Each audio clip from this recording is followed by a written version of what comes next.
So in addition to the budget issue, governor's also asking legislators to change or delay the start of a law that he's already signed. 9 News reporter Spencer Soisher is at the Capitol. And Spencer, the law centers on monitoring artificial intelligence for bias and discrimination.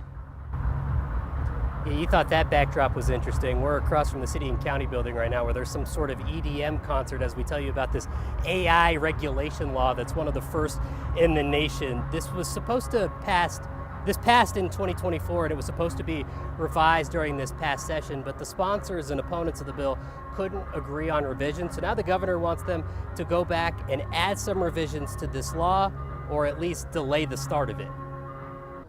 Welcome, everybody. When Democratic Governor Jared Polis announced a special legislative session, it wasn't just to fix the state's budget issues.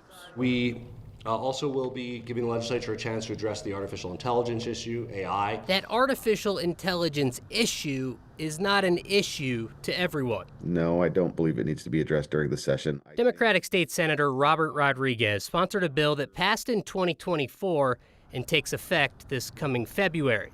It requires companies to explain how AI reached a decision for life-altering events, like why AI deems someone qualified or not for a loan, a medical procedure, health insurance, getting a job, or into a college. It's policy on an industry that's never been regulated. As more companies employ AI, Rodriguez's law requires a risk assessment to show any biases and says reasons need to be shared with the consumer.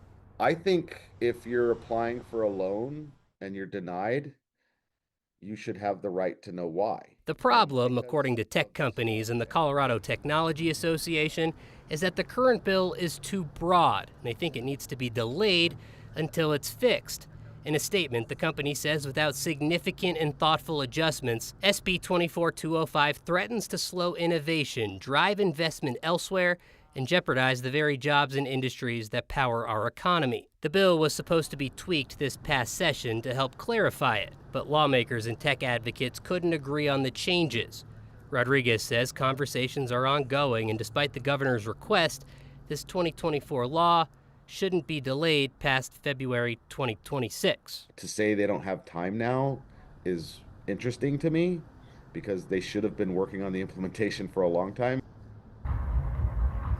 I think this concert has actually gotten louder in the last couple of minutes. We can't show it to you because it's past the trees from the direction of where we're standing, but I'll try to talk to you about the story. Rodriguez says he never planned for this law to be over and done with last year, but says conversations fell apart when people who were opposing this law had problems with the consumer protection aspect of it, and he said that was a non-negotiable. Live at the Capitol, Spencer Soisher, 9 News.